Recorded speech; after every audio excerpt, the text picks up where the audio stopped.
ایک کلاس میں ٹیچر نے بچوں کے سامنے یا بچوں کو ایک ٹافی دی، ہر بچے کو ایک ایک ٹافی دی اور ساتھ ہی کہا کہ 10 منٹ تک اس ٹافی کو کھانا نہیں ہے۔ اتنا کہہ کے ٹیچر کلاس سے باہر چلے گئے۔ 10 منٹ کے بعد جب ٹیچر واپس آئے تو انہوں نے دیکھا کہ صرف 7 بچے ایسے تھے جن کی ٹافیاں ویسی ہی پڑی تھی جیسے وہ رکھ کر گئے تھے، اور اس کے علاوہ ان 7 کے علاوہ باقی تمام بچوں نے وہ ٹافیاں کھا لی۔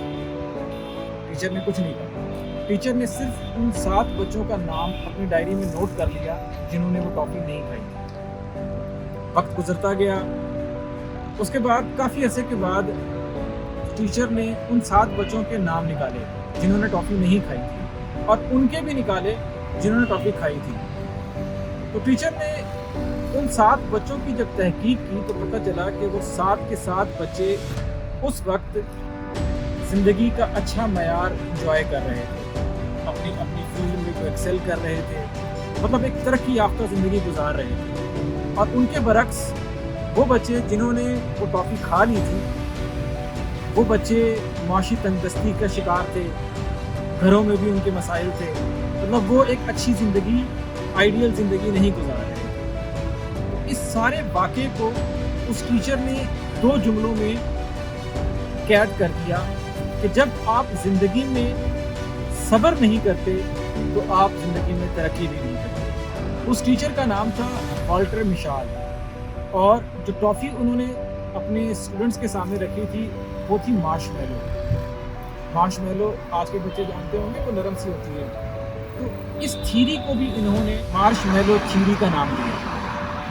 تو اس سے ہمیں سبق یہ ملتا ہے کہ ہمیں زندگی میں صبر اور تحمل سے کام لینا چاہیے، لیکن میں اس سے 2 سبق محفوظ کرتا ہوں۔ ایک یہ کہ آپ کو صبر اور تحمل کا مظاہرہ زندگی کے ہر مرحلے میں کرنا چاہیے، اور دوسرا یہ کہ اپنے بڑوں کی اطاعت، اپنے اساتذہ کی فرما برداری، یا جن کو آپ سمجھتے ہیں کہ وہ آپ کے رہبر ہیں، ان کی فرما برداری بغیر سوچے سمجھے بھی کرنی چاہیے۔ اور اگر میں اس کو اور پروو کروں کہ یہ وہ سبق ہے جو ہمیں اسلام بھی دیتا ہے۔ ہمارا اللہ نے جو ہم پر 5 وقت کی نماز فرض کی ہے، یہ اس کی بہت بڑی مثال ہے کہ آپ جب ایک امام کے پیچھے اللہ اکبر کہہ کر کھڑے ہو جاتے ہیں تو آپ وہاں پر بھی صبر کا مظاہرہ کر رہے ہوتے ہیں، اور آپ وہاں پر بھی اطاعت کر رہے ہوتے ہیں کہ جب امام نے اللہ اکبر کہنا ہے تب آپ نے رکوع میں جانا ہے۔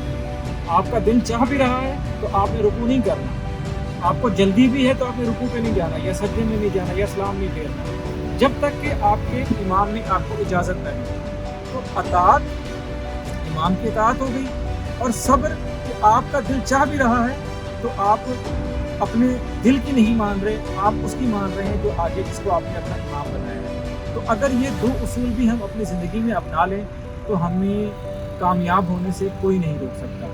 امید کرتا ہوں کہ یہ بات آپ کو سمجھ آئی ہوگی اور مجھ سمیت آپ بھی اس پر عمل کریں گے۔ نیکسٹ ویڈیو میں پھر کسی اچھی بات کے ساتھ حاضر ہوں گے، تب تک کے لیے اللہ حافظ۔ میں ہوں محمد عارف۔